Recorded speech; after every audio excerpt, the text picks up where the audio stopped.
દાવાદીઓ વરસાદની સિઝનમાં વરસાદ પડતો હોય ત્યારે ગરમા ગરમ દાળવડા મળી જાય વરસાદમાં તો મોજ પડી જાય। તેવા જ દાળવડા તમારા માટે લઈને આવી ગઈ છું।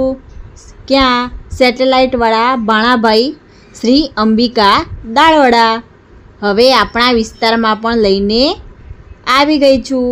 આખા સેટેલાઇટ વિસ્તારમાં આનંદનગર ભાણાભાઈના દાળવડા તરીકે ખૂબ જ પ્રખ્યાત છે, જેમની બ્રીજી બ્રાન્ચ અહીંયા આગળ છે, જેનું લોકેશન તમને લાસ્ટમાં સમજાવી દઈશ। તો હવે વાત કરીએ દાળવડાની, તો લાસ્ટ 30 વર્ષ કરતાં પણ વધારે જૂના અને જાણીતા એવા ખૂબ જ પ્રખ્યાત તેવા આમના દાળવડાની ચર્ચા તો તમે TV9 તે સિવાય પણ ઘણી બધી ચેનલ ઉપર તમે જોઈ જશે। ચોમાસાની સિઝનમાં હાઉસફુલ પાણી ભરેલું હોય તો પણ અહીંયા આગળ દૂર દૂર સુધી તમને ભીડ જોવા મળી જશે, એટલા જ પ્રખ્યાત છે અહીંના દાળવડા।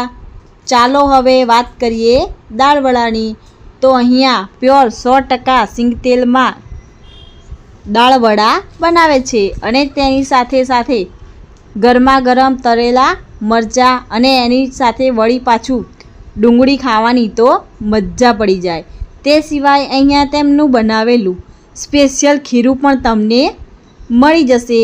તે સિવાય અહીંયા જૈન ખીરું અને એની સાથે સાથે જૈન દાળવડા પણ તમને અહીંયા જ મળી જશે। તે સિવાય અહીંયા શુભ પ્રસંગે નાના મોટા તમામ ઓર્ડર લેવામાં આવે છે। અમદાવાદીઓ આપણા બધાને ગમતો તહેવાર એટલે નવરાત્રિ આવી રહી છે, તો ગરમા ગરમ દાળવડાનો ઓર્ડર આપી શકો છો। તો ક્યાં શ્રી અંબિકા દાળવડામાં સવારમાં જ ચાલુ વરસાદમાં અહીંથી નીકળી તો દાળવડા બનતા હતા, તેની સ્મેલથી જ અહીંયાના દાળવડા ખાવા માટે પહોંચી ગઈ હતી।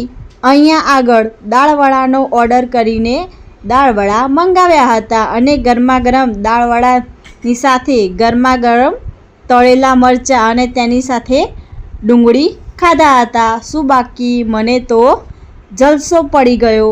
તો હવે તમે કોની રાહ જોઈ રહ્યા છો? ફટાફટ પહોંચી જાઓ શ્રી અંબિકા દાળવડા સેટેલાઇટવાળા ભાણાભાઈના પ્રખ્યાત દાળવડામાં, જેનું લોકેશન છે 10 આનંદ શોપિંગ સેન્ટર, અંજલી 4 રસ્તા પાસે, રિલાયન્સ સ્માર્ટની સામે, ભઠ્ઠા પાલડી, અમદાવાદ, પિનકોડ 7। આ વિડીયો તમારા ફ્રેન્ડ સર્કલમાં શેર કરવાનું ભૂલશો નહીં।